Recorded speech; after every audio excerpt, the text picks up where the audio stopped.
Crônicas capítulo 35, a celebração da Páscoa em Jerusalém. O Josias, que foi um grande reformador, não podia fazer diferente. Ele vai realizar uma grande Páscoa e vai ser, na verdade, a última grande cerimônia empreendida por um rei de Judá. Verso 1 diz: Então Josias celebrou a Páscoa ao Senhor em Jerusalém, e mataram o cordeiro da Páscoa no 14º dia do mês primeiro, como era o estipulado na lei. E Josias estabeleceu os sacerdotes nos seus cargos e os animou ao ministério da casa do Senhor. E disse aos levitas que ensinavam a todo Israel e estavam consagrados ao Senhor: Ponde a arca sagrada na casa que edificou Salomão, filho de Davi, rei de Israel. Não tereis mais esta carga aos ombros. Agora, servi ao Senhor vosso Deus e ao seu povo de Israel. Está dizendo o seguinte: vamos colocar tudo nos seus devidos lugares. Coloca a arca no lugar, aquela mesma que foi estipulado pelo templo de Salomão, filho de Davi. E ele fala, não carrega mais esse peso nos ombros. Isso aqui é um paralelismo. E está falando carregar o peso no ombro, é tipo assim, a arca não está no lugar e nós carregamos o peso. Nós temos as más consequências, digamos assim. E preparai-vos segundo as casas de vossos pais, segundo as vossas turmas, conforme a prescrição de Davi, rei de Israel, e conforme a prescrição de Salomão, seu filho. Aquela questão de que Davi organizou todo o culto, todo o desenvolvimento, e o culto, não, a liturgia, melhor dizendo. E no caso, Salomão colocou em prática.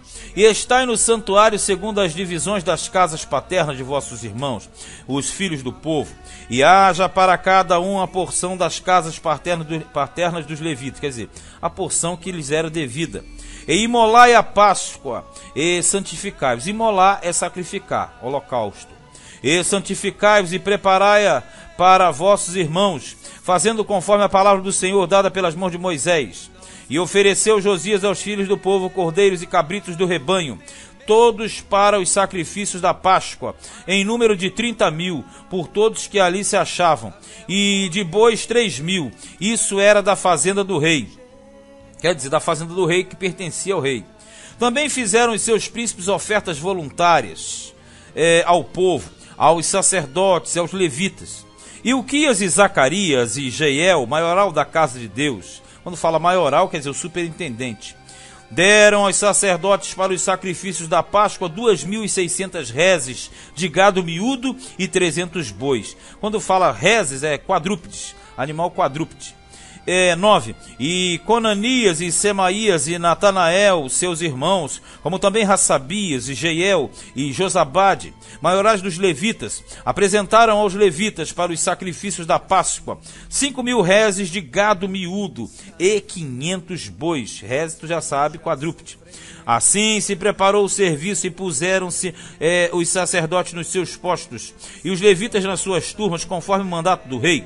Então imolaram a Páscoa, e os sacerdotes aspergiram sangue recebido nas suas mãos, e os levitas esfolavam as reses. Quer dizer, os levitas ajudavam porque era uma quantidade muito grande. Esfolar as reses, quer dizer, repartir a carne dos animais de acordo com o prescrito na lei dos holocaustos. E puseram de parte os holocaustos para os darem aos filhos do povo, segundo as divisões das casas paternas, para o oferecerem ao Senhor, como está escrito no livro de Moisés. E assim fizeram com os bois. E assaram a Páscoa no fogo, segundo o rito, quer dizer, segundo o rito, segundo o ritual.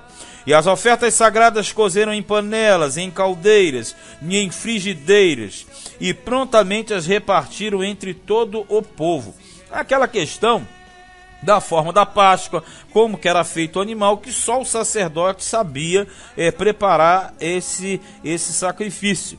Depois prepararam o que era preciso para si e para os sacerdotes, porque os sacerdotes, filhos de Arão, se ocuparam até a noite com o sacrifício dos holocaustos e a gordura. Por isso é que os levitas prepararam para si e para os sacerdotes, filhos de Arão. Aqui preparar, no caso, é a porção, chamada porção dos sacerdotes. Verso 15. E os cantores, filhos de Asaf, estavam no seu posto, segundo o mandato de Davi, e de Asaf, e de Remã, e de Jedutum, vidente do rei. Sempre que fala de Asaf, você lembra de Davi, porque Davi estabeleceu esse sistema dos cantores. E as turmas eram 3, Asaf, Remã e Jedutum. Como também os porteiros a cada porta, não necessitaram de se desviarem do seu ministério, porquanto seus irmãos os levitas preparavam o necessário para eles. Assim se estabeleceu todo o serviço do Senhor naquele dia, para celebrar a Páscoa e sacrificar holocaustos sobre o altar do Senhor, segundo o mandato do rei Josias, porque Josias, que era o líder, era o cabeça, o reformador. E os filhos de Israel que ali se acharam, celebraram a Páscoa naquele tempo, e a festa dos pães asmos, durante 7 dias, que vinha logo a seguir. Nunca, pois, se celebrou tal Páscoa em Israel, desde os dias do profeta Samuel. Olha como é que pegou longe, hein? Nem nenhum dos reis de Israel celebraram tal Páscoa, como a que celebrou Josias com os sacerdotes e levitas. E todo Judá e Israel, que ali se acharam, e os habitantes de Jerusalém. Vamos entender, porque as Páscoas que você tem, você pode falar, mas como é que agora na decadência é considerada a maior Páscoa? Aí você vai ter que entender como é que andava o negócio. A última Páscoa do Ezequias, você percebe que ela foi grande. Ela foi comparada à Páscoa de Salomão. A Páscoa de Salomão. Mas não foi comparada à Páscoa de Samuel. Então torna-se alguma coisa antagônica. Porque na verdade fala assim, mas peraí, mas a época áurea de Israel não foi o reinado de Davi? Foi. Ele não foi unificador? Foi. E Salomão não foi uma extensão? Foi. Salomão não foi rei de paz? Foi. Mas a questão toda é que no reinado de Davi e Salomão havia um grande problema. As tribos do norte, elas não compactuavam 100% com aquilo que era feito no sul, principalmente pela influência de Efraim e Manassés, que não aceitava o fato do rei ser de Judá e também o templo estar ali, na época de Salomão. Então não havia uma aceitação. Então, por mais que Davi fosse um homem segundo o coração de Deus e Salomão, o homem pacífico do reino de paz, não teve uma aceitação da coletividade. Confere? Aí você pega Samuel, que é antes de Salomão e Davi, e aí que entra o interessante, antes de Salomão e Davi, ele automaticamente fez uma Páscoa que foi a maior. Você fala, e o Moisés? O Moisés foi antes, então estava no deserto. Então são épocas diferentes. Então você pega o Josias com a sua Páscoa, aqui está dizendo no 19, no ano 18º do reinado de Josias, celebrou essa Páscoa. O Josias conseguiu em pouco tempo fazer aquilo que grandes personagens não fizeram em muito tempo. Você percebe isso? Agora, o grande fator é esse que eu te falo. Na época de Moisés, a Páscoa foi no deserto, então o número era pequeno. Pequeno em relação a você ter uma nação no território de Israel, não é? Agora você pega a época de Samuel. A época de Samuel o povo estava sendo oprimido, então todos reconheceram aquilo ali, correto? Já na época de Davi, por estar um reino estabilizado, nem todos aceitaram esses governantes a Páscoa deles, por questões políticas. Quando você chega na Páscoa de Ezequias, o povo do norte zombou. Tanto é que muitas das tribos, muitos habitantes das tribos zombaram da Páscoa de Ezequias e não vieram.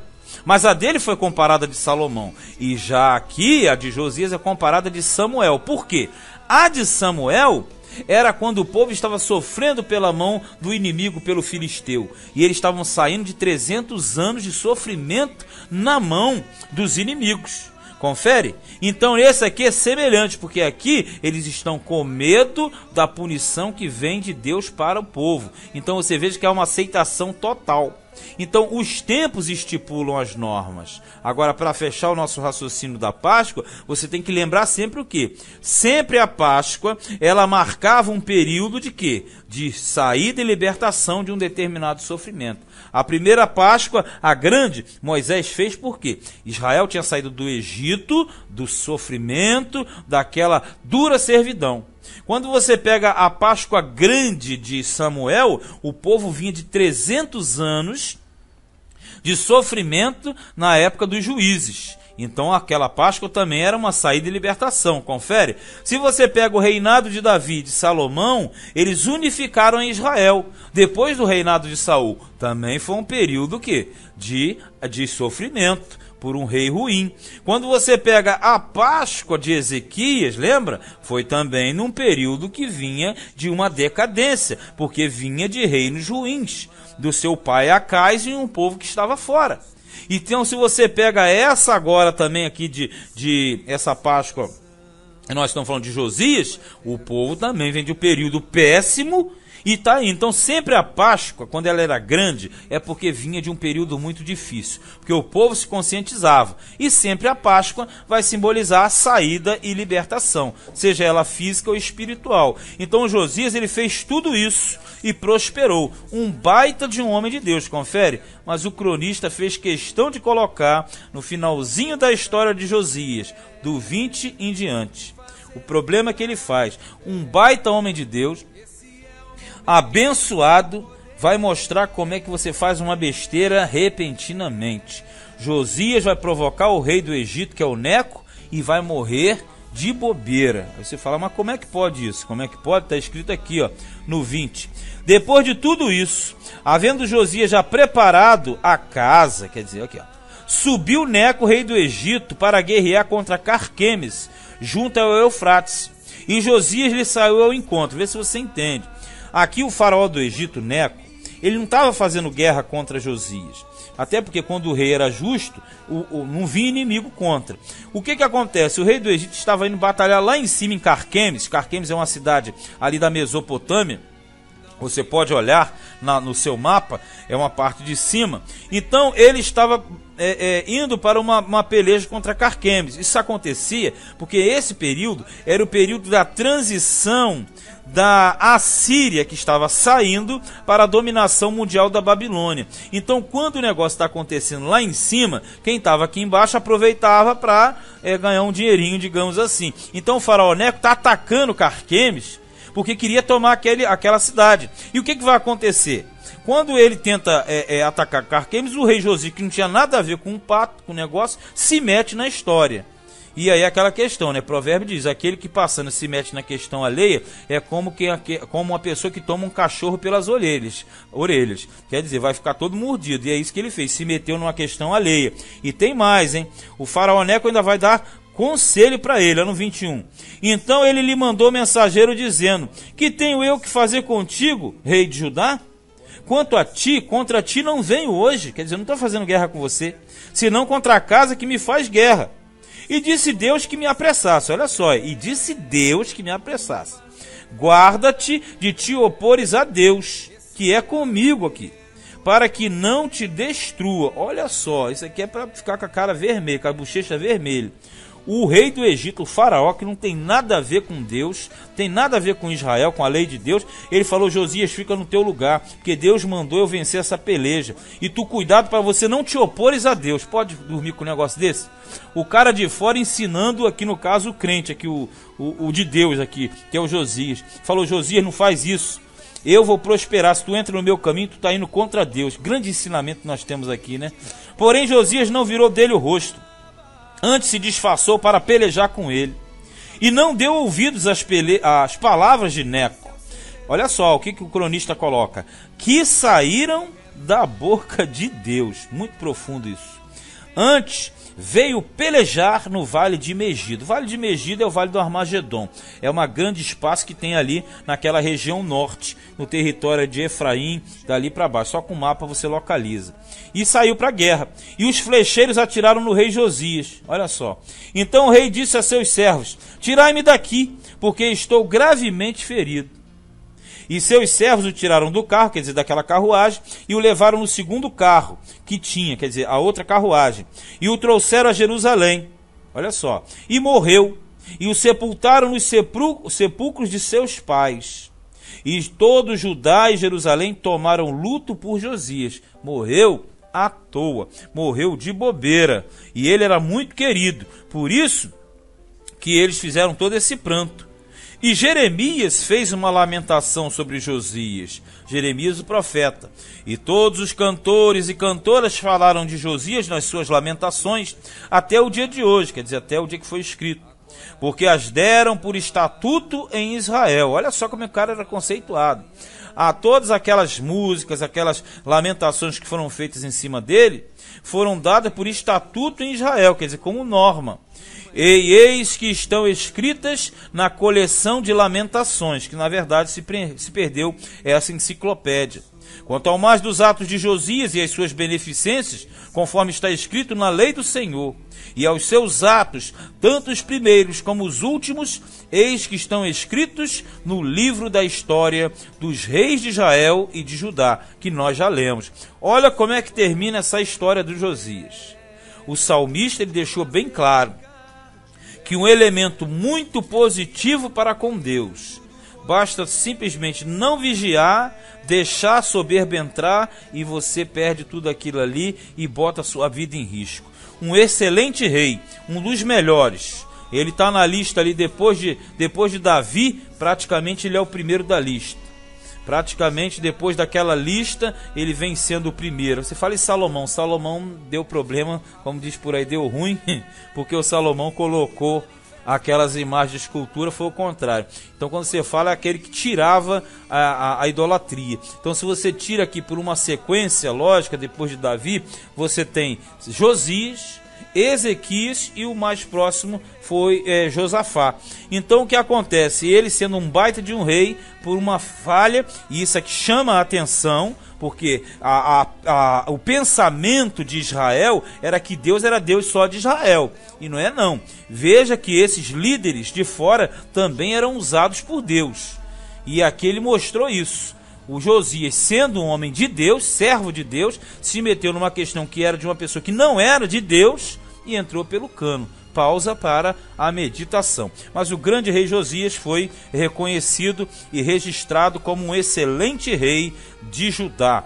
Este foi o segundo livro de Crônicas, capítulo 35.